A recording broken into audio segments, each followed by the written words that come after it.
Good evening. My name is Declan Golden. Our event tonight is centered around the power of kinship and compassion.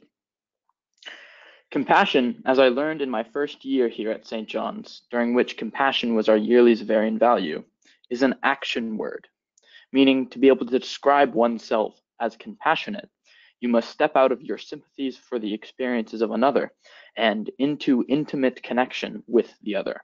Or, as Father Boyle says in his book, kinship, the product of compassion, is not serving the other, but being one with the other.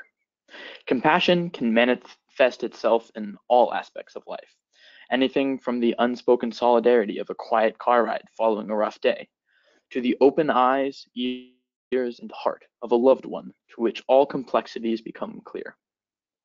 When I was younger, I was bullied for my weight, which led to my developing anxiety and discomfort within groups. I would try different activities year after year, looking for some acceptance, but reducing myself within a fear of failure and being socially outcast. Change would not arrive until my freshman year of high school, when I began playing ultimate frisbee. Even though I was the youngest and newest member of my team, my teammates decided to interact with me on an equal ground, overlooking any superficial limits to their compassion and devoting themselves to the type of kinship which all teams should have. Through a combination of caring mentors and fellow teammates demonstrating to me a great level of compassion, as well as a simple recognition of my inherent worth, I walked away from my self-doubt and loathing, exchanging it for a kinship connecting me to all my sisters and brothers. This mutuality, this kinship, has fortified me through deep relationships with others and affirmed my personal belief of boundless compassion.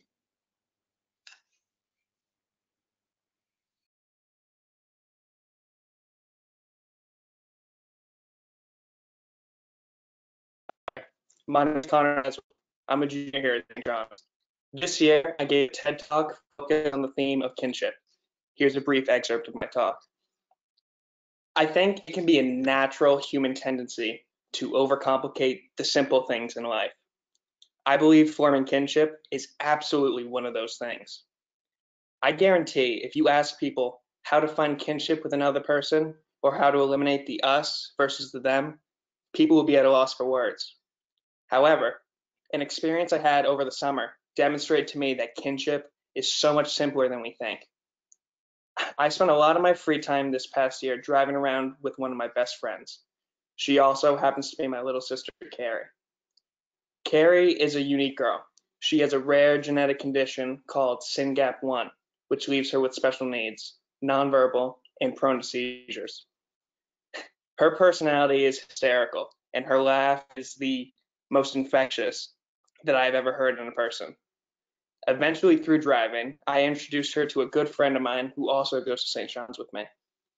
In the beginning, my friend had no idea how to interact with Carrie, which was not unusual. However, I was surprised to find that they bonded quickly over a common interest, and that was teasing me and trying to make me lose my mind. They started just jabbing me in the ribs and laughing, and then before I knew it, I was sitting in the front of the car all by myself. My friend moved to the back to sit with my sister. I mean, what 17-year-old tough guy sits with a 14-year-old girl who can't talk? Not to mention, she was probably watching Disney princess movies on her iPad. They absolutely found kinship. Carrie and my friend proved that kinship can be so simple. All it is forming a bond with another, and that bond comes naturally. All you need to do is go out and look for it. Find someone you never thought you would bond with and find a common interest. I promise, kinship is bound to happen. Thank you. Good evening, and welcome to the Brother Sullivan CFX lecture series featuring Father Greg Boyle. Thank you to our student artists, as well as Declan and Connor, for starting off our program. My name is Chris Bauer, and I serve as the Director of Justice and Peace in the Center for Mission Research at St. John's. The Brother Robert J. Sullivan CFX lecture series is a community-centered program housed within St. John's Center for Mission and Research. The creation of this speaker series is thanks to the generosity of our alumni and parent benefactors who wanted to honor the legacy of Brother Sullivan by connecting our community to individuals whose lives align with the mission and values that are at the center of St. John's community. Tonight, we're excited to welcome someone who most certainly embodies the values of our community, Father Greg Boyle. Gregory Boyle is the founder of Homeboy Industries in Los Angeles, the largest gang intervention, rehabilitation, and reentry program in the world. A native Angeleno and Jesuit priest, from 1986 to 1992, Father Boyle served as pastor of Dolores Mission Church in Boyle Heights, then the poorest Catholic parish in Los Angeles, that also had the highest concentration of gang activity in the city. Father Boyle witnessed the devastating impact of gang violence in his community. In the face of law enforcement tactics and criminal justice policies of suppression and mass incarceration as the means to end gang violence, he and his parish community members adopted what was a radical approach at the time: treat gang members as human beings. In 1988, they started what would eventually become Homeboy Industries, which employs and trains former gang members in a range of social enterprises, as well as provides critical services to thousands of men and women who walk through its doors every year seeking a better life. Father Boyle is the author of the 2010 New York Times bestseller, Tattoos on the Heart, The Power of Boundless Compassion, which was this year's high school community read at St. John's. His new book, Barking to the Choir, The Power of Radical Kinship, was published in 2017. Tonight's program will include a moderated discussion between Father Boyle and Raisa Carrasco-Velez, the Director of Multicultural Affairs and Community Development at St. John's, followed by a conversation with several St. John's students. After which, Father Boyle will welcome questions from the audience. If you are on a mobile device, there's a question mark button at the top of your screen, and if you're on a computer, there's a question box to the right of your screen. You may submit questions at any time during the event for Father Boyle to address at the end of the evening. Now, without further ado, please join me in welcoming Father Greg Boyle. Good evening, everyone, and welcome, at least to the virtual floor. Welcome, Father Greg. Greg, thank you for joining us this evening. We are so grateful to have you speak. I'm very grateful to be spending the time with you, and I appreciate you taking the time for tonight's conversation. I actually would like to start our conversation by just listening to your perspective in terms of this particular time in history. We have so many issues that they're not new issues to some of us, to many of us, actually. If you think about homelessness, if you think about access to healthcare, if you think about discrimination. So I would love to hear your thoughts on what are some of the challenges, what are some of the opportunities that we have as Catholic, those who identify as Catholic, as we continue to navigate this unprecedented time in the nation. Thank you. I'm so honored to be with all of you and happy to have this conversation. You know, Jesus took four things seriously, only four things. They're big things. So if we want to follow, we take these things seriously as well. Inclusion, nonviolence, unconditional loving kindness, and compassionate acceptance.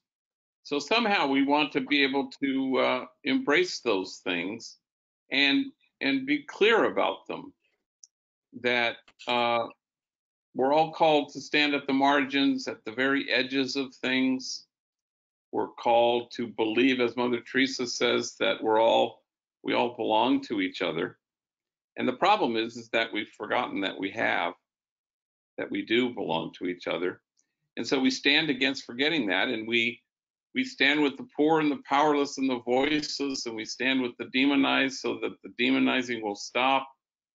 We stand with the disposable so that the day will come when we stop throwing people away. And we do that embracing and taking seriously what Jesus took seriously. And then we're anchored in that. And we're anchored in the fact that every human being is unshakably good. And that demonizing is the opposite of God. And inclusion is God. So we're just trying to be in the world who God is, and that's a challenge in these times. It doesn't mean you don't point things out. You do. But Christians are people who point the way, so we need to kind of, beyond denunciation, is what are we announcing? what kind of a community of beloved belonging do we hope to imagine and then realize? So I don't know. I think once we're centered in those kinds of concerns, then you can put everything in its place, from racism to inequality, to the fact that a disproportionate number of people of color have been impacted by COVID. And then that's the lens we use, which is a mystical lens, you know, to be able to see the whole person and never settle for a partial view. So I think that's what we're called to do in these most challenging times. Thank you, Father. At a recent webinar that I attended, you were very specific in terms of racial disparities and also thinking about our criminal justice system. And you used the concept of health. You used an important reference, a lens, to really thinking about serving underrepresented, marginalized populations. And in a way, you talked about health as a way to really think about systemic racism. So I would love to hear more about how you see the connection between the two, and what are some of the things that are key components to really thinking about health and systemic racism? Well, language is very important. How we name things is very important. So, you know, Jesus saw the guy having seizures and he thought he was possessed by a demon, but actually he had epilepsy. It matters how you name things, you know.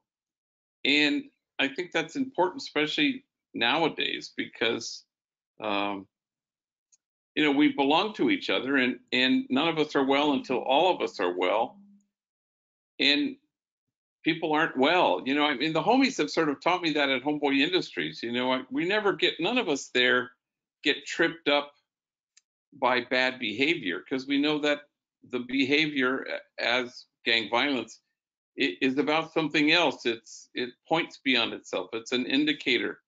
And what language is it speaking? So trying to understand what language it speaks. But our default setting really is, when we have difficulty naming things, our default setting is demonizing. And that's the opposite of how God sees. So we have to catch ourselves. I was on a Zoom the other day with students from a university, and I guess I was kind of putting evil in its place. You know, I call things terrible, but I don't call them evil, because when you name something evil, then what you've done is you've severed belonging. And when we're invited by God to create a community of beloved belonging. Well, anyway, this young woman really took me to task, because you know, she said, I think the officer who killed George Floyd is a monster. Well, I said, well, that one's not that hard, you know, because God doesn't see it that way. God is puzzled by nothing and inviting us to a mystical view. It doesn't mean you co-sign on anything. I mean, today I buried my 247th young person who was killed because of gang violence. Kids I loved, killed by kids I love. And I haven't felt the need to demonize any of them, because I know what the hurt is. I know what the pain is. I know what the despair is. I know what the superhuman trauma they've had to carry. I know what mental illness is. So it kind of changes how I see things. And then pretty soon we're not as puzzled as we used to be. We, as the homies always say, find the thorn underneath, which is to say, what is this about? Because unless we explain it, we can't do very much about it, except denounce it and shake our fist at it. And I don't know, call me old-fashioned, that doesn't seem very helpful. I'd rather make progress in it. And how do we, rather than punish wound, how do we help heal? It's not about hate, it's about health. You know, there's nobody who's well who's carrying a tiki torch in Charlottesville.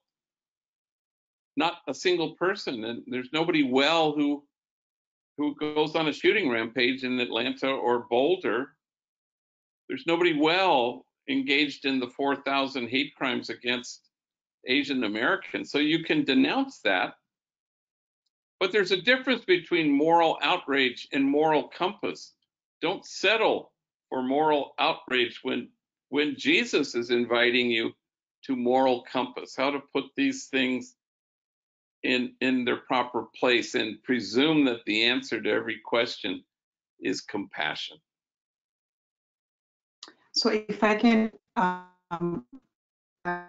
more to that question, Father, are we closer to finding an answer? The fact that we are in the middle of a pandemic, the fact that we went through 2020 and now 2021, are we getting closer to an answer, something that's going to make us better, healthier as a nation?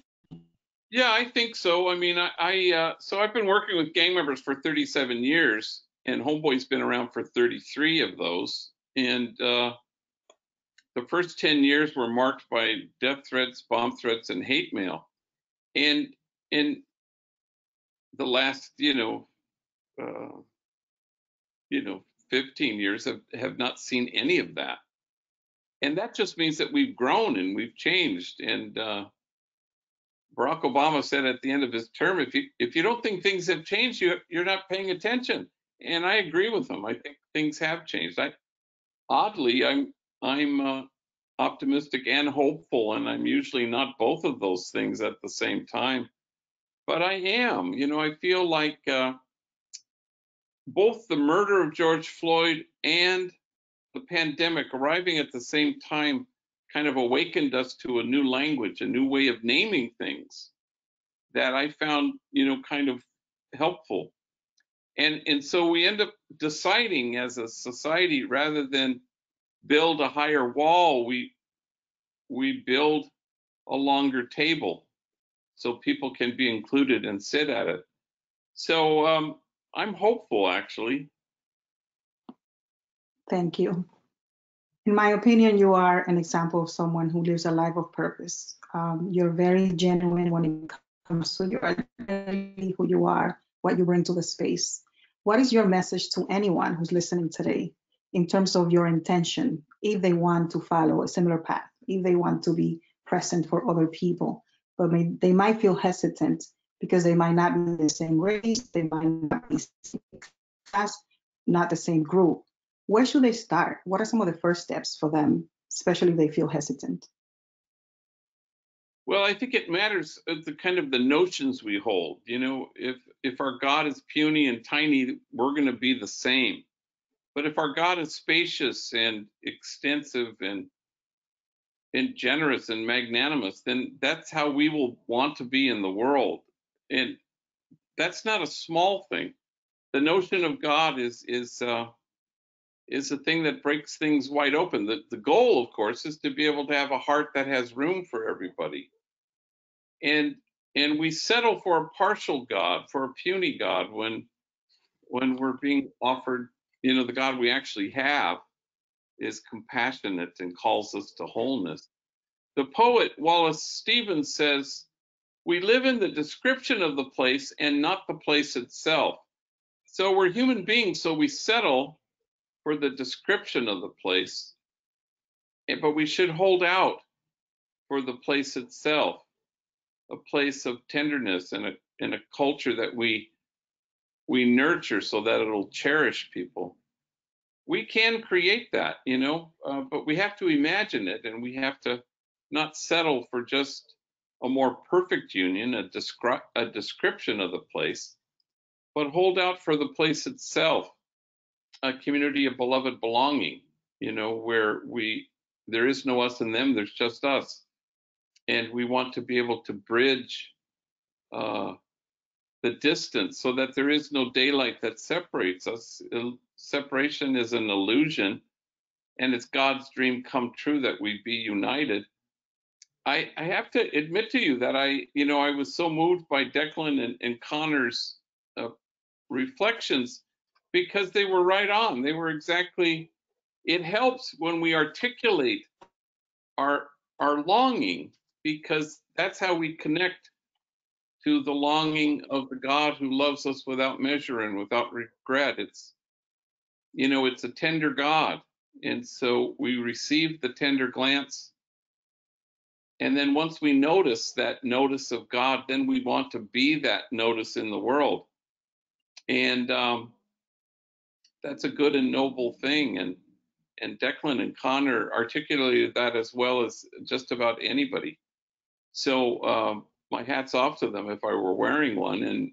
And I think it's it's important to announce a message. Homeboy Industries is a solution, I suppose, but it's also a sign. It points beyond itself, hoping one day to model something. The great John Lewis used to say that we all live in the same house. And he didn't say, some people live in the basement and some people live on the third floor. He said it straight out. He said, we all live in the same house. And it wasn't aspirational. It wasn't one day we may live in the same house. He says, no, we live in the same house. So the more you can say that, people start to visualize it. And then we, together we stand with the outcast so that they are no longer outside just because we chose to stand there. So that's the hope. I love that image. We all live in the same house. I also love the fact that you talk about we have to imagine. And that brings me to my next question. I am actually going to read a few sentences from your book, Tattoos on the Heart, and I will follow up with a 3-part question. So, as you know, some of our students read your book last summer. It was our community. So this is a part of the book that we actually did some reflection on. By casting our lot with the gang member, we hasten the demise of the demonizing. All Jesus asks is, where are you standing? And after chilling defeat and soul-numbing failure, he will ask again, are you still standing there? So my question to you, Father, how is Homeboy Industries still standing? How are you centering the voices of those being served? But also, how are you still standing? And what is helping you show and stand? Well, St. Ignatius of Loyola has a reflection in the spiritual exercises called the 2 standards. And it says simply, see Jesus standing in the lowly place. And Jesus isn't wagging his finger at us, and he's not saying, get your butts over here. It just says, see him standing there. And so we see him there, and we want to be with him. And we have an inkling that that's where the joy is, standing in the lowly place. And he doesn't point to the lowly place from the high place and say, get over there. We just simply see him there. And so it gives us a clue, it seems to me, that that's where the joy is. That's where the kinship is. That's where our hearts can be broken open.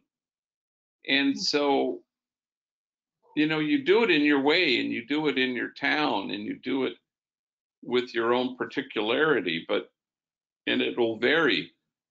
But I think we're all invited to kind of inch our way out there so that we can,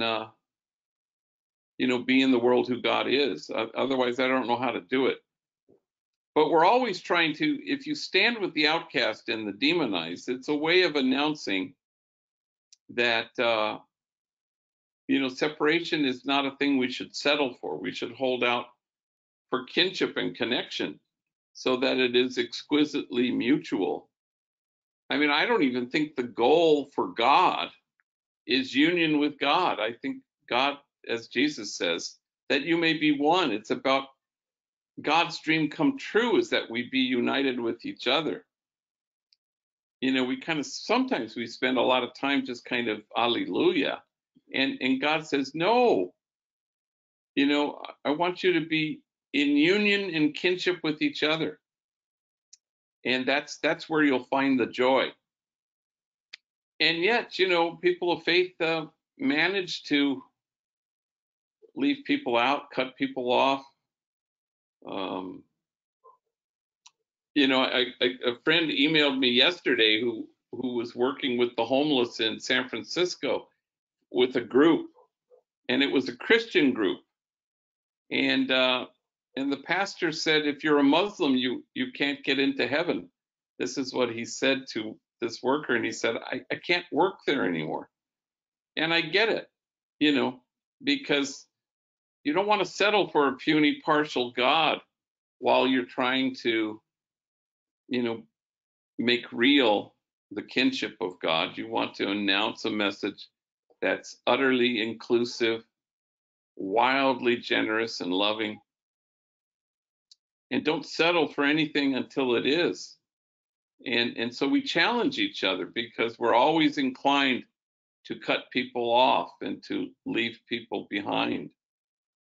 That's why the original covenant talks about, God saying, as I have loved you, so must you have a special preferential care and love for the widow, orphan, and stranger. And society at that time thought these three people were the folks that society looked at and said, we can live without you. So you need to find the person who is the outcast and say to them, we refuse to live without you, and welcome them in. And that's all people are waiting for. They just want to be seen. Do you have any examples you can share about seeing the young men and women that you serve at Homeboy? I got a million of them, but we'd love to hear one, Father. Yeah, gosh.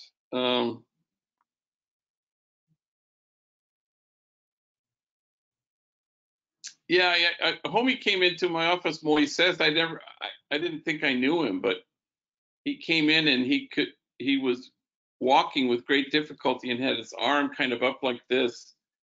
And he said his name was Moises, and he sat down. When he sat down, I was behind my desk, and I could see his head was incredibly dented and scarred, and he could barely speak. And he said, I got shot in the head, he said, but it took him forever to get that sentence out. And then he said to me, is it a blessing or is it a curse? I don't know. He said that sentence maybe 3 or 4 times. And then he said, I know you, he said. I made my confirmation, and it took him forever to say it, at a probation camp. So apparently I knew him in a probation camp.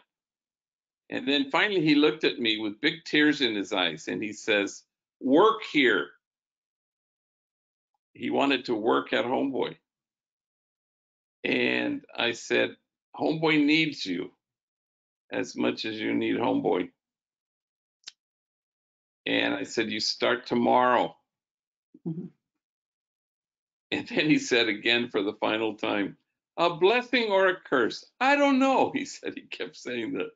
I said, it's a blessing. And every day he comes in and he walks with great difficulty, and there's not much he can do except be present and allow himself to be seen. And this kid every day inhabits his nobility and dignity in front of everybody. And people become the mirror for him and remind him that he's exactly what God had in mind when God made him, even though the package has been greatly damaged. But his soul and his heart is pure and good. And it allows people to practice their tenderness with him. It allows them to recognize that tenderness is the highest form of spiritual maturity. And he's a blessing for sure. Thanks for sharing that. I will ask my next question, and I made reference to it before, and it has to do with language. So in my opinion, one of the gifts that we have received in spite of the difficult time, is being able to identify language that is powerful, language that I think can create change. For example, Dr. Candy has used the term. So when we think about anti-racist, what are your thoughts on that? Who is an anti-racist? Are there any indicators that we as a society are becoming less racist because we're thinking about being anti-racist? Have we changed? Are we moving forward? Are we finding justice in being anti-racist? Yeah, and part of what he says in his amazing book is that our task is to create equity. So it's a proactive thing. It isn't just avoiding things. It's about being proactive in creating equity and creating an anti-racist environment. But I think it's also about somehow welcoming in, everybody and trying to, we're all just trying to walk each other home, as they say. And so home means whole and health and wellness and integrated and balanced and joyful and fearless and brave. How do we walk each other home into that? Because racism, is we're not well when we're racist. So how do we fine tune our own hearts so that we choose love as the architecture of our hearts? And so, but there is it's not about good and bad or right or wrong or evil. It's about how do we help each other move into wholeness. I see this at Homeboy all the time since day one.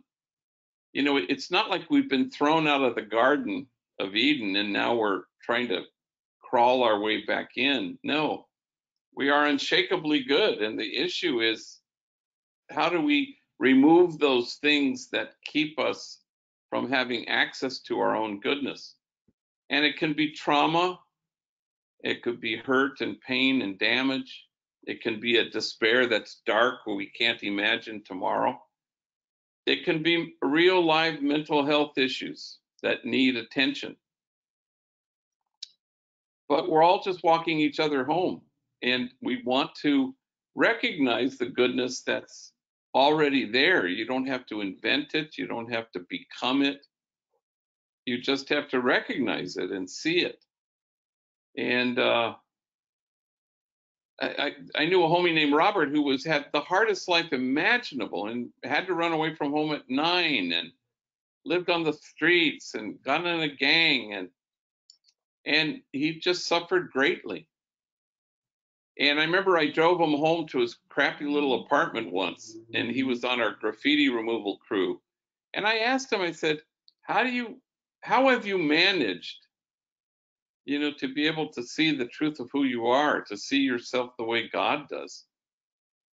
And he said, I always knew there was something of goodness in me, but I couldn't find it. And then he looked at me before he left the car and he said, until I did, I found it. Goodness, right here. And ever since I found my goodness, nobody can touch me. And that's a powerful person who knows his goodness, and nothing can topple him because his resilience is in knowing the truth of who he is. But people mainly just haven't been properly introduced to themselves. And that's what we do, not just at Homeboy, but in a community of kinship. We try to introduce each other to their true selves in loving. And then people find it if you remind them enough times and hold the mirror up, and then they see it. And then nothing can stop you. I love that. I really appreciate you deepening in terms of the language that we're using and how we introduce people to who they are. That's a very powerful image. I would like to just dream a little with you now. It's 2021. We are still in the middle of a pandemic. What do we look like post-pandemic? You know, what is the future? How do you see it? What is your vision? Where are we as a nation post-pandemic? I have no idea, except that I think that the pandemic has, introduced a certain kind of grief to our lives. And what do we do with grief except to lean into it and be curious about it? And then we start to savor it. And then we can even get to a place where we're relishing the grief. And just down the hallway from that is joy. So we don't want to flee from anything. But the pandemic, I think, has taught us how to abide in things, in what we grieve and what we've lost, in our sense of identity, which was connected to all sorts of things that stopped. And so then we're using muscles we've never used before. And I remember a homegirl named Charisma she just said early on in the pandemic, love is stronger than any virus. And then you ask yourself, is that true? And of course the answer is, well, yeah. And once you know that's true, then it carries you a little bit. You're sustained by that knowledge and by that sense. And, she's a young woman who's had an extraordinarily hard life. When I first met her, she was like 14. And her face was covered with alarming tattoos, but I couldn't make any sense of them. Like gang, or what is that? She's a young African-American woman. And she looked at me and she said, my older brother used to practice on me. He would practice his tattoo skills by tattooing the face of his younger sister. And she went on and graduated from our school and has her own apartment and independent. And now she works at our youth center. And the day won't ever come when I have more courage, or I am more noble, or I'm closer to God than Charisma, who is able to say with certainty that love is more powerful than any virus. And then we can say with equal certainty, well, of course that's true. And then you end up knowing something that you didn't know you knew. Powerful statement. So before we transition, students have some questions for you, but I would like to ask you, Mother Teresa made a diagnosis, as you would say. Can you share a little bit with us about the diagnosis that before? It was a very especially for this time, when she diagnosed who we are and where we are in terms of our humanity. Yeah, she said the problem in the world is that we've forgotten that we belong to each other. And so what if we remembered that we do? Who would we leave out? We would choose never to leave anybody out. Who would we demonize? Nobody. We would know that kindness is the only non-delusional response to everything. And so we would embrace kindness as the only strength there is. That's what we'd do. And we'd hold out. We would never accept that somebody needs to be left out or severed from belonging. That would never be the case. And then suddenly we'd stop punishing wound, and we'd start to seek to heal it rather than send people to prison. We would just say, this is wound, this is damage, we commit to heal. And it's the relationship that heals, it's the connection. At Homeboy, we say love is the answer and community is the context, but tenderness is the methodology. It's the connective tissue. Otherwise, love stays in the air or in your head or even in your heart. But unless it becomes tender, it doesn't hold. It doesn't connect. people don't feel held in it unless it's tender. And tenderness is like to tend to. So who do we leave outside of our tending? Nobody. You know, imagine a circle of compassion, and then together we imagine nobody standing outside that circle. And the only way the circle widens is if you go out to the edges where people have been left out, and you put them in a headlock, and you say, like, I refuse to live without you. Thank you. Thank you, Father Boyle, for your insight. As you know, Tattoos on the Heart was chosen for our community read in the high school last year. And students you. And I would like to just give the students the floor so that they can ask some of your questions. And I think they have at least 5 questions for you, and I will come back and answer the questions for the audience after that. Thank you.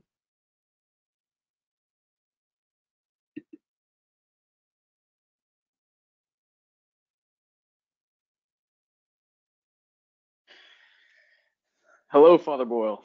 My name's Declan. I'm a junior here at the prep. As I read your book, I got the sense that with each person you met, you looked for some glimpse of God within them. Their like inherent value as a human being. Like puzzle pieces, the more people you met and loved, the greater your own perception of God and compassion grew. So my question is, from where you are now, having practiced your ministry for decades, what is your image of God, and how do you think it will continue to evolve?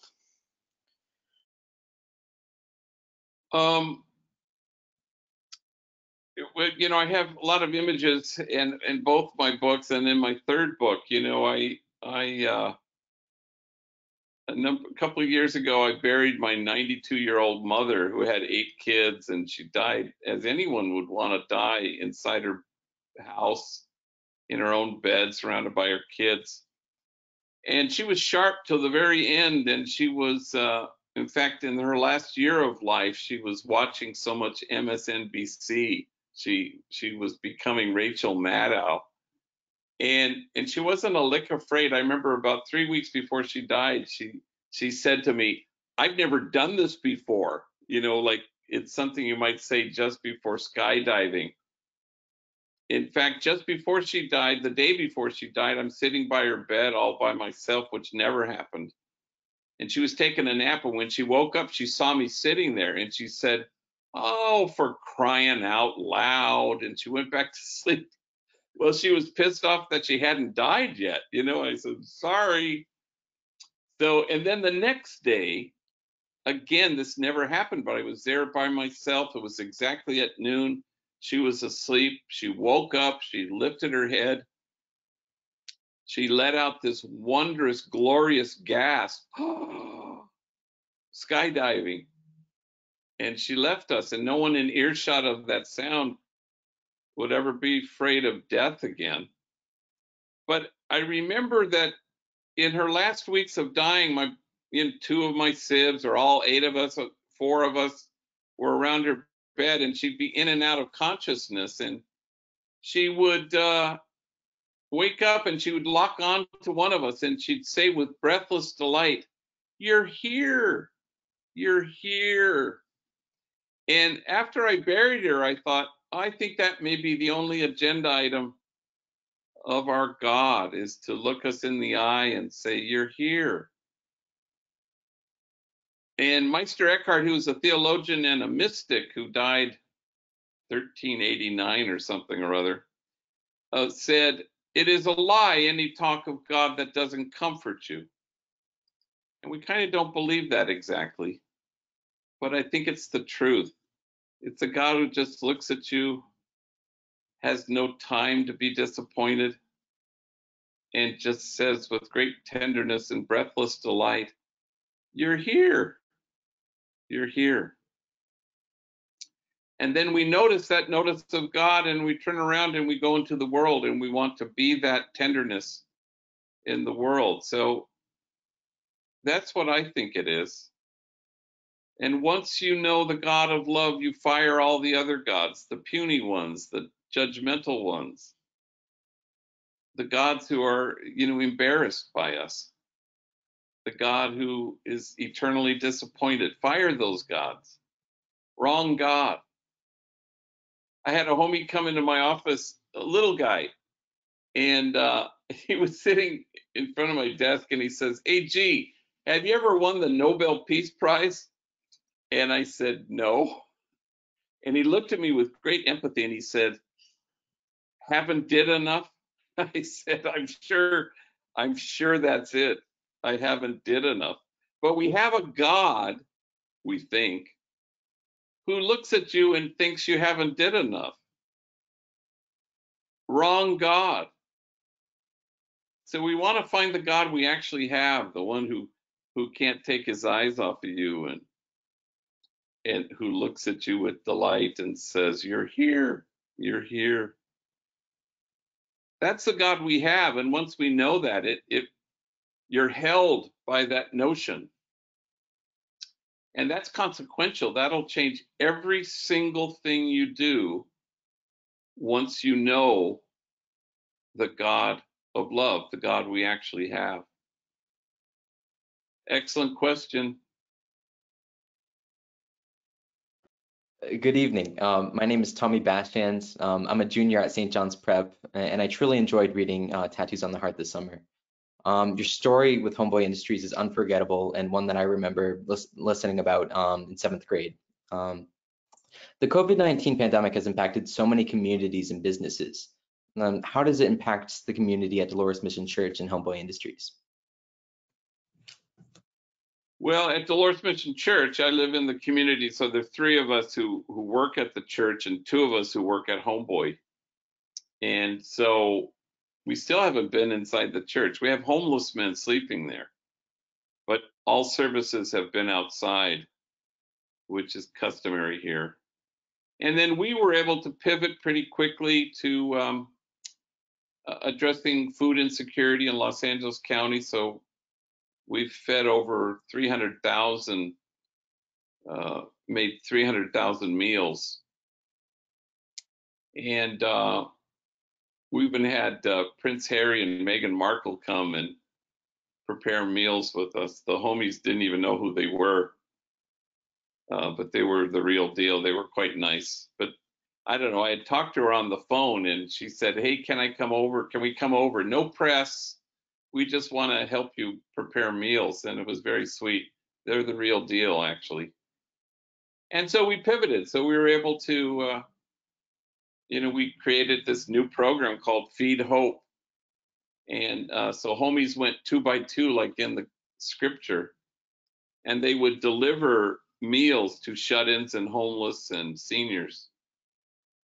And the mayor, thinks we're an essential organization. So we've all been vaccinated except the homies who are still holding out. And because we're open, we've been open for most of the pandemic. So we pivoted.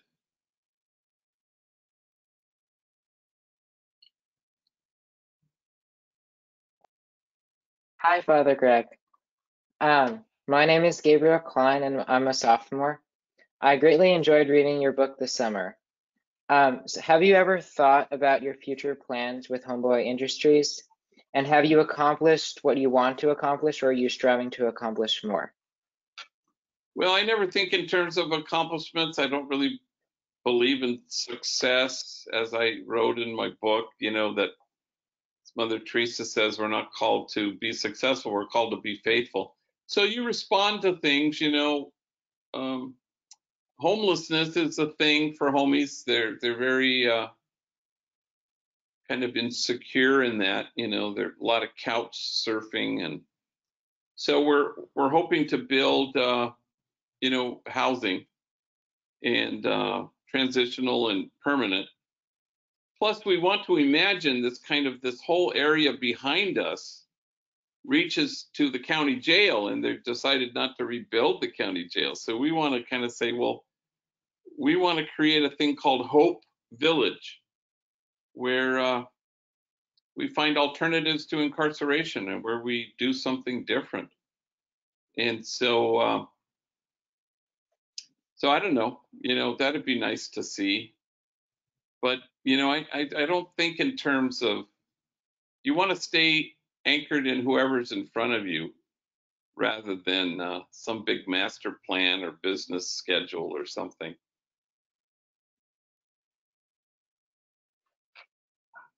Thank you for that wonderful response, Father Greg. Hi. Greg, I have a question for you. Oh, wait, I'm so sorry, Connor. Please go on ahead. I'm sorry. We'll get to That's all right. That's all right, Ethan. No worries. Eddie. Hi there, Father Greg. Like you heard earlier, my name's Connor. I'm a junior here. And my question to you is, how can we as individuals look at our communities with a critical eye?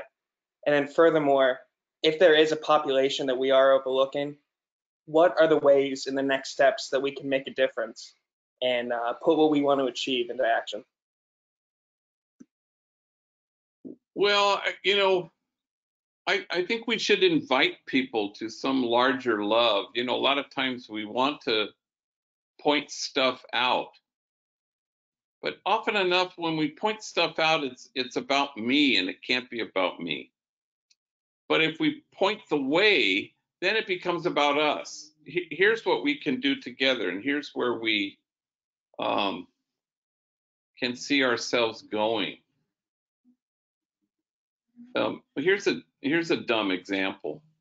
This was pre-pandemic, but I took two homies, Robert and Carlos, to Sacramento, and we were going to give a bunch of talks, but it was a Sunday night and we were a little bit late in the evening, so we arrived at night, and we were going to get the shuttle bus to the rental car place. And so we get on the bus, and Robert and I are sitting across from each other, but sitting at the back of the bus, Carlos went there. We call him Chamuco because he has these devil's horns on his forehead, along with other tattoos. And Chamuco is sort of an affectionate name for the devil. And so we all call him Chamuco. But he's covered in tattoos and looks quite alarming, I guess. And so he's sitting there and people are coming on the bus, but I watched this little foxtrot dance that people do. They go to sit next to Chamuco and they kind of go, their whole body says, oh, hell no. And then they go and try to find another place to sit. And I watched these people do it until finally there are only two seats left, and it's on either side of Chamuco. And they'd sit next to him like he's a leper. And so it's at night, and then you drive in Sacramento from the terminal to the rental car place, and it's kind of wooded and dark, and somewhere in the middle of it, in this dark wooded place, the electric tram shuts down. All the lights go out, and we're sitting there in silence, which seemed odd to me. Nobody said anything, and the woman is turning the key on the tram, and she said, I'm sorry, I'll do the best I can. Silence in the middle of a dark, wooded, secluded area. And finally, someone breaks the silence, and it comes from the back of the bus, and it's Chamuco. And he says, I saw this in a movie once. It does not end well. And the whole bus busted up. We died laughing. And the laughter was brought to you by the guy who no one wanted to sit next to. And he pierced this thing. I bet we were all in different tribes. And I bet half the bus voted a certain way and another half of the bus voted another way. And suddenly kinship brought to you by the guy who had been rejected way in the back of the bus. And so I look at something like that, and I'm always hopeful. The Dalai Lama says laughter, he likes laughter because with laughter, people change their minds. And that's what happened on that bus. The whole bus sort of changed its mind. And though we were, I'm sure, in certain tribes and camps at the outset, we weren't by the time the bus finally got working again. Ethan, ask your question. Oh my goodness, I'm so sorry about that, Father Greg and Connor. I Connor, love you guys deeply. I already know Connor's very magnanimous, and so he's not sweating it. So don't you either. Perfect, thank you. First of all, Ethan, I want to congratulate you, of course, because you were the only one on the screen who knew what chamuco was. Yeah, I live in Lawrence, Massachusetts. I don't know if you've heard of it. Sure. Perfect. It's a very big Latino population there.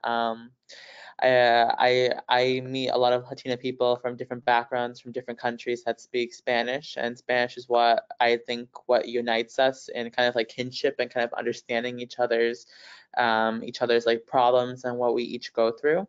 So it kind of like unites us. And yeah, so I got chamaco, and it means like, I think it also means like buddy too. It also means like, I think like friend as well for some other people. It's like my chamaco over there is my friend, something like here or something like that. So, okay, so I'm going to correct you because chamaco means little kid and can be friend, but chamuco. Oh yes. Chamuco is diablo, is devil. What kind of affection. I lived in Somerville. Do you know where Somerville is? Yeah. Yeah, I lived there for 3 years. Nice. Anyway, you had a question. I knew you did. Yeah, I was ready to go. My Connor's still mine. That's okay.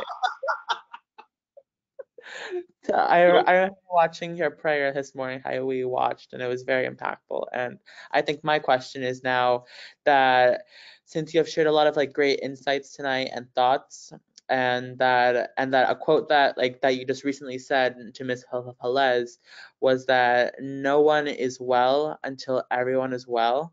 Reminds me of the Boston Children's Hospital quote for their children that they serve, until every child is well. My first question is, how did you know that it was your time to start Homeboy Industry, and especially at what age did this idea come in your head? Yeah, I don't think I ever had an idea, and it never occurred to me to do anything. It's just we were always responding. I mean, I was bearing 8 kids in a 3-week period, and so it's like, yikes, what do we do? So we started to do things, and we just responded to things. You know, tattoos. Well, I don't know, would it help if we removed them? Yeah, and if only we found new jobs, so we tried to do jobs, and then nobody would hire homies, so we created businesses. So everything was kind of a response and a reaction. Yeah. But I don't think it was ever, I didn't, you know, people walk into our headquarters, which is our 4th location, and it's huge, and it's teeming with people even now during the pandemic, frankly. And though we all have masks on and we're distant, but it's still pretty teeming. And they look at it and they go, wow, how'd you think this up? And I never think that, I don't think that I did think it up. I mean, it sort of evolved, and our bakery burned down. And so in October of 99, and so we, you know, I don't know, should we build a new bakery? And then all of a sudden people were throwing money at us to build a new bakery. And it was enough to buy property and to have a headquarters, which included a bakery. So I'm not sure, I don't know, would we have done that if the bakery hadn't burned down when it did? And so, I don't know. I mean, you respond and you put one foot in front of the next, and everything feels like it's a plan, but I think it rarely is. And I'm not that way, you know. We started a thing called the Global Homeboy Network. So we have 350 programs in the United States modeled on Homeboy, and 40 outside the country. And we gather every August for 3 days. Our partners come, usually about 300 come. And we, you know, share best practices, and we talk about kind of the model and the methodology and the vision. And then people go home. And, you know, I don't know. I don't know if I ever thought of doing that. It just sort of evolved. People wanted us to airlift Homeboy into their town, like Wichita was the first city. And then we thought, wow, do we want to become the McDonald's of gang intervention programs with over 5 billion gang members served? So we decided not to do that. So we said, well, we'll help you start something in Lawrence or in Wichita. And so that's what happened. People did, Braveheart Industries in Scotland and Glasgow, Rise Up Industries in San Diego, places like that. The Central Cafe in Wichita.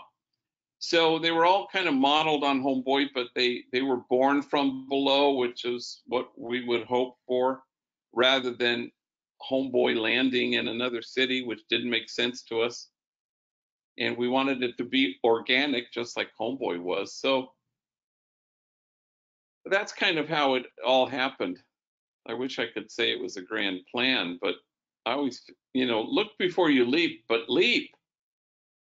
Uh-huh. That's such a great answer. Yeah, no, and just it's all about responding, and it reminds me of like a fire department, how they just respond, and if their headquarters burn down, they have to go get a new headquarters and just keep on responding, because you can't stop, and because people will always have fires and always will have problems, and they always will need firefighters. So that's such a great answer. And my last question is, like, how do you, even when you had the bakery burned down, but like, how did you know when not to stop? Kind of like, how are you continuing still to this day? Like, how are you able to still work with homies even if they kill each other? It's like, I would want to understand that, please. Yeah, well, because it's not about rescuing, saving. It's not about accomplishment. It's not about success. And if it's not about those things, it's also not about frustration, disappointment, failure. If love is your goal, then there's no such thing as failure. How do you fail? You don't. I mean, it's a meaningless concept. Otherwise, you're trapped in a kind of a tally sheet. How many people did I save? How many victories? How many successes? I remember I was in Rome and I was at a conference for, like 2 weeks, and people from all over the world. And a young woman was kind of lamenting the fact that she used to work for refugees, but she couldn't do it anymore. It was too hard, which I get.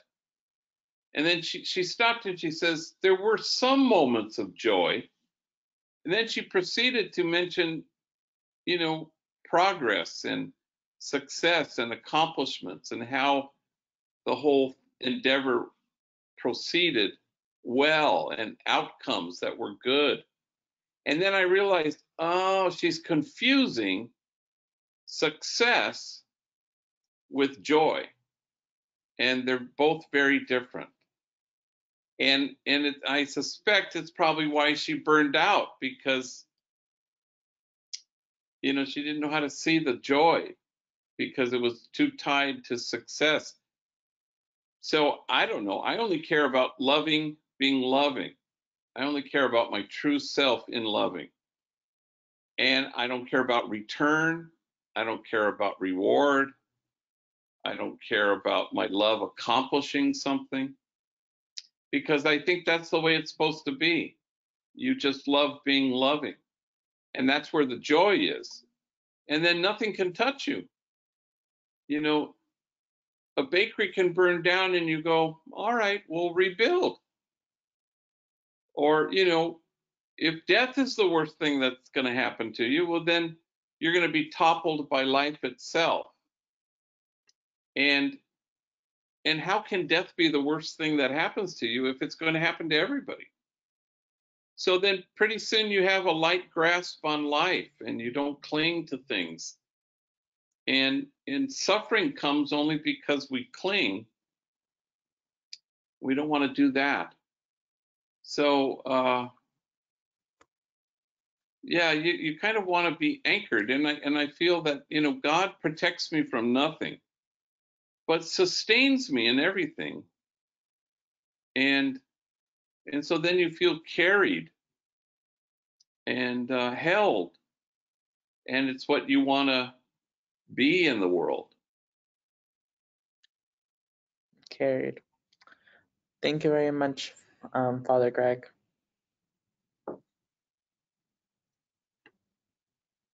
Thank you, Declan, Ethan, Connor, Tommy, and Gabriel. How lucky, how wonderful you all are. Thank you so much for your questions. And Father, now we go and we try to answer as many questions as possible from the audience. And the first question is actually a fun question that I hope we can get an answer to. And it's all about your right wrist. There is significance to the red bracelet you have. Yeah, I don't want to appear like I'm name dropping, but the Dalai Lama gave this to me like 10 years ago, and I haven't taken it off in 10 years. And he held it up to his head, and then he breathed on it. So, and the significance is that there's a little knot in the middle right there. And every once in a while, it'll get kind of woppy-jawed and move. And I always put the knot back in the center of my wrist. And it reminds me of my center, of being anchored, of putting first things recognizably first. So it was a gift from him, and it's never come off in 10 years. I met him, I spoke in San Francisco at an event that he had, and there were only two people that spoke that day. It was the Dalai Lama, and then he gave out these unsung hero compassionate awards to people. And then I was the closer. And so I one of the great moments of my life was making the Dalai Lama laugh. So I told a couple stories, and he was slapping his knee, and he was in a big throne to the side, off to the side, so I could see him. So so you can check that off my bucket list, make the Dalai Lama laugh. And so I'm moving on to the next one on my list, So which I think was to meet the Pope, which I did. And I sent a picture to a homie. There were 200 people. It was that conference I was at Rome. And so there were probably 100 people ahead of me, and 99 people behind me. And so he shakes my hand, and we're looking at each other. And I sent it to a homie who had been deported. He lives in Nicaragua. And he said, "What did you say to the Pope?" And I said in Spanish, "Thank you for your service." And then he said, "Well, what did the Pope say to you?" And I said, "I couldn't make it out, but I think he said, 'Next.'" in Spanish. Spanish. And and the homie actually believed me. I said, "No, he didn't say next." And so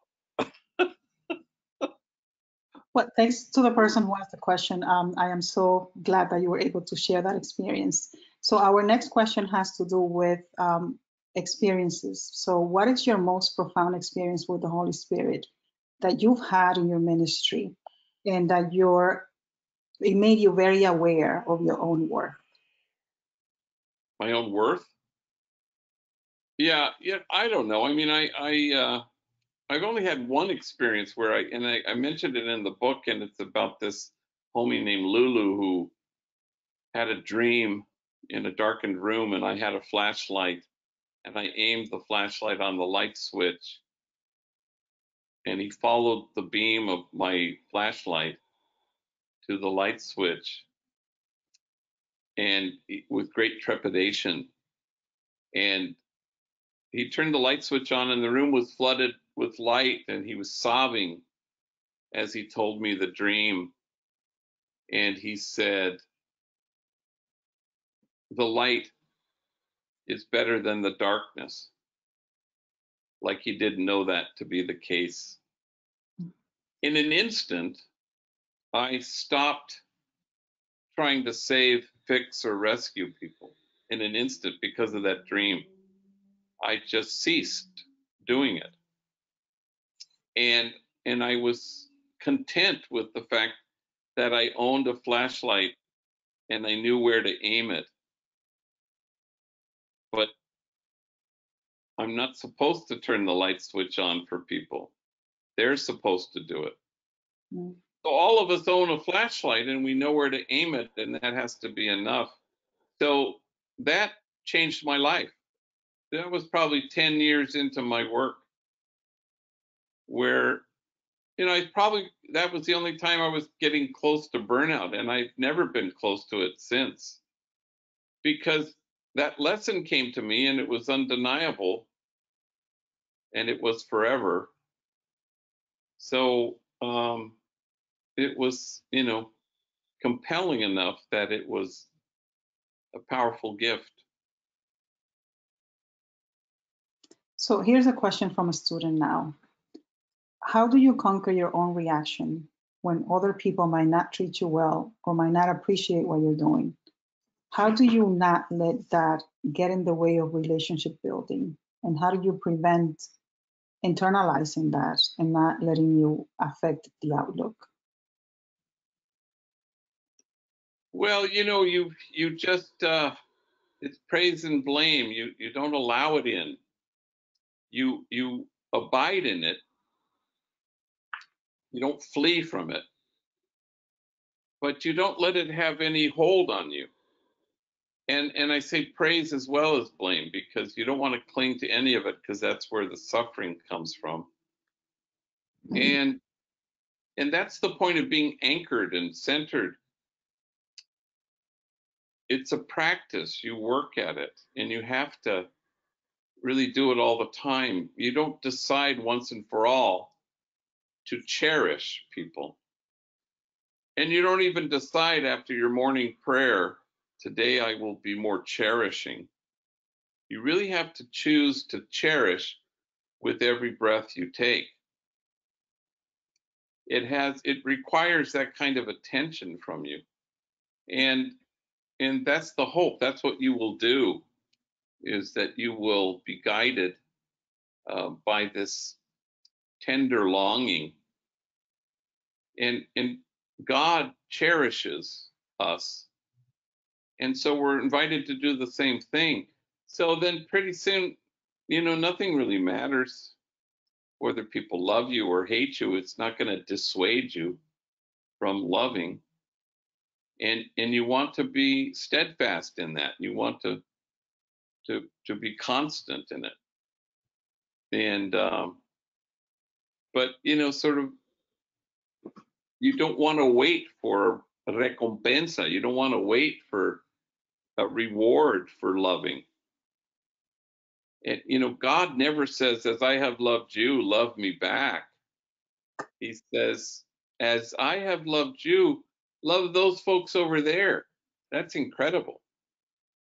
Because, if we were God, we wouldn't operate that way. We would be jealous. We would want the love. We wouldn't be that generous. And that's what we're invited to be, is a kind of love, to love as we are loved. That doesn't look for a return. Or recompensa. Recompensa, eso. Another question here. This person says, I love your message about beloved belonging and the idea of a circle of compassion, which also includes everyone. As a private Catholic school, the St. John's Prep brand has a history of something very special. However, some may see it as an exclusive community. I would love to hear your perspective on how the members of our SJP community, students, parents, faculty, leaders, alumni, how can they embrace your message of beloved belonging, both within the St. John's Prep community and outside?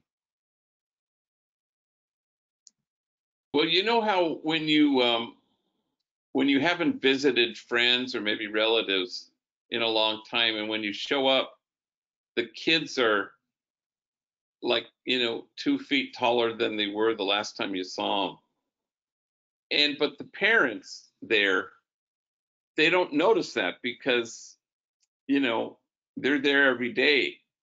And the growth is a thing that's so gradual that they don't know it. But me coming in from the outside, I see it and I go, whoa, my gosh, look how tall you guys are. But the parents don't even kind of notice it. So, having just had all these Q&A from these remarkable young men, you may not notice how remarkable they are, how generous their spirit is, how open-hearted they are, how much hospitality is abundant in their hearts for the other. So you may not notice it, faculty and staff who are there every day with those guys. But I'm an outsider, so I see it immediately. I go, wow, remarkable, extraordinary, spacious, expansive hearts, obvious. And they'll change the world. Not because they're going to go to the world and make a difference. They're going to go to the margins and allow folks at the margins to make them different. And it's that receptivity, allowing yourself to be reached, that is in fact the thing that changes. That's the thing that invites us always to beloved belonging and keeps us from severing belonging, because severed belonging is what we want to avoid, where no one is cut off, no one is severed from this community of tenderness. So I applaud you, and I wish I could be there in person, and one day I will. I'm certain. Anytime, Father. Do you see more sympathy and understanding now around the trauma and mental health issues than when you started Homeboy 3 decades ago? I hope so. I mean, I think something's starting to take hold. We're talking more about let's stop punishing wound and damaged people, and let's heal. Let's tend to, as in being tender with them. And so, whereas in the old bad old days when Homeboy started, it was tough on crime or soft on crime. And then Homeboy helped change Los Angeles, where we said, no, wait a minute. How about smart on crime? And now we're at another place altogether, where we're underneath things. We know that crime is about something else. So just like in the 18th century, where they had all these diseases, they didn't know what to do with them, and people were dying, but they applied everything they knew to apply, doctors, nurses, medicine, until finally, quite accidentally and inadvertently, somebody addressed the water supply and the sewer system way over here. And what happened to the diseases? They started to disappear because the diseases were about something else. And so that's the challenge, is always find the something else. So the largest mental institution on the planet is LA County Jail. There is no place that has more mentally ill. So that's telling us that we don't know that crime is about something else. So let's find the something else, and let's roll up our sleeves and let's address it as a community of beloved belonging. So here's another question that has to do with the homeboy industry. This person says they're amazed at the ability of homies, even though they experience so much trauma and the life circumstances have been so difficult. So how can we learn from this? How do we love others when we might not feel loved? Well, Brian Stevenson always says, get proximate. And I always say, go to the vicinity. So you want to go there, first of all.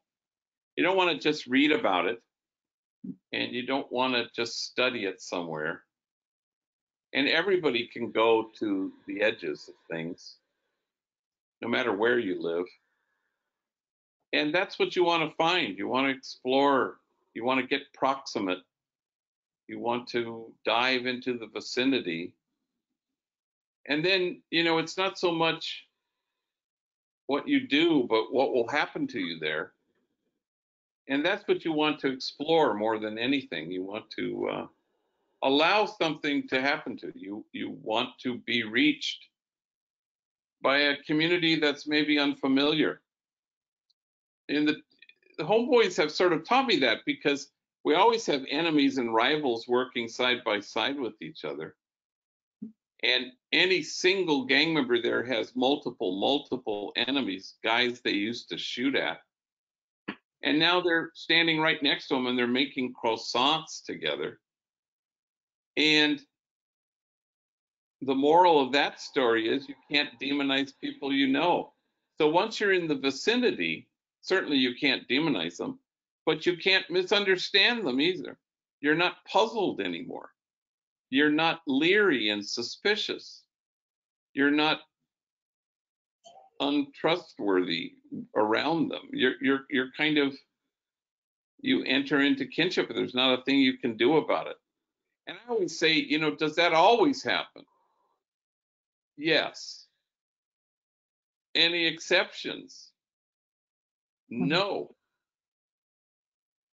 And I've been doing this a long time. I had hair when I started. And, there are no exceptions to this. And that's kind of heartening to know that al fin de cuentas, at the end of things, you can take this to the bank. It's going to be certain that you won't be able to demonize or sever belonging to folks you know. So the challenge is to get to know them, to break out of the place where you're sequestered, even in a pandemic.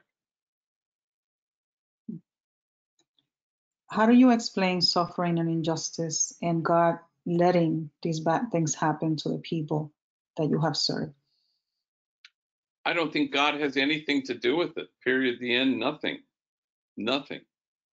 And I think that's part of our problem sometimes, is we think that God does. I remember there was a homie whose only son, firstborn, died of SIDS, of a sudden infant death syndrome. And there was a police chaplain who went along as they were taking the body out of the house. He said to him, God has taken your son. And you just go, oh, híjole, Madre Santa. Why would you say something like that? Of course, nothing could be further from the truth. Death happens. And I always say, people will say, God doesn't give you a burden that you can't carry. And I would say, name one time, just one, name one time God handed you a burden. I can't think of a burden. God doesn't hand out burdens. God holds us, he carries us, he sustains us. And so, we all need to grow and evolve and embrace a spirituality that's more mature than when we were in the third grade. We want to get to a place where we can say, yeah, life happens, death happens, cancer happens. The kid I buried this morning, that happened. And the kid I bury tomorrow, that also happened. And God had not one thing to do with it. And people would say, well, it's God's will. I go, of course not. Nonsense. God hopes we won't kill each other. We do for a lot of complicated reasons, and we want to be reverent for how complex the world is. But God just hopes we love, and hopes that we will love each other without measure and without regret, which is how we are loved. But God doesn't bring suffering. God just carries us and sustains us through it. So we have time for at least two more questions, Father. This one is about locations. Are there any Homeboy-like locations in the Boston area that you are connected with? Oh, well, you know, Roca is a good one in the greater Boston area. I can't remember who's connected to where. But you know, Roca is an excellent one, and they would know of any other ones that that exist. Yes, and Roca is in Chelsea. Yeah. A great Well, they place. have variety. I think they have a variety of locations, but yeah. Okay. One more related question, and there are two, but again, I don't think we're going to have time to answer both. How do you feel about the recent Vatican statement on homosexuality? And St. John's will be hosting Father James Martin next week for a conversation. Yeah, welcome to the church. Sometimes the church waits for us, and other times we wait for the church. So I don't know, you know, yeah, people are obviously upset about it, I think, and they should be because of science and Jesus. So it's like saying to left-handed people, we love you, we welcome you, we respect you, you have a home here. And if you use your left hand instead of your right hand, well, that's intrinsically evil. Jesus thought the guy having seizures was possessed by a demon. He doesn't think that anymore.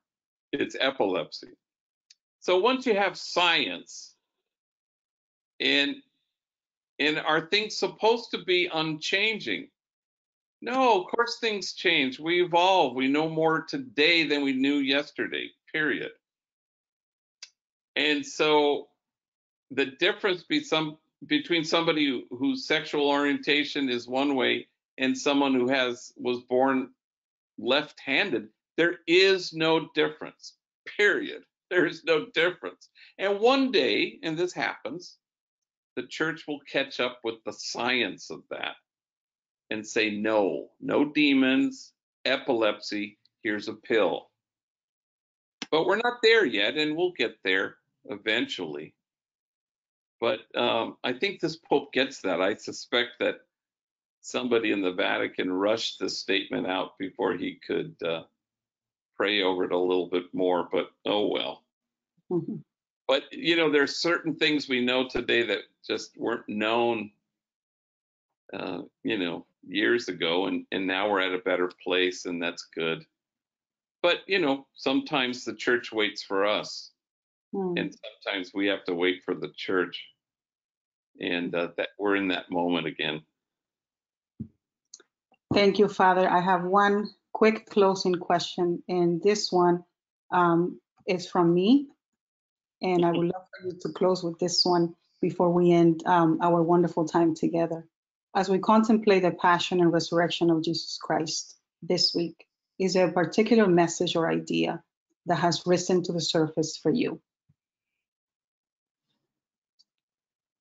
Well, we're supposed to live the risen life now. We're not supposed to reenact some historical moment. It's about the here and now, this day with me, paradise, as Jesus tells the ladrón who's on a cross next to him. This day with me, paradise.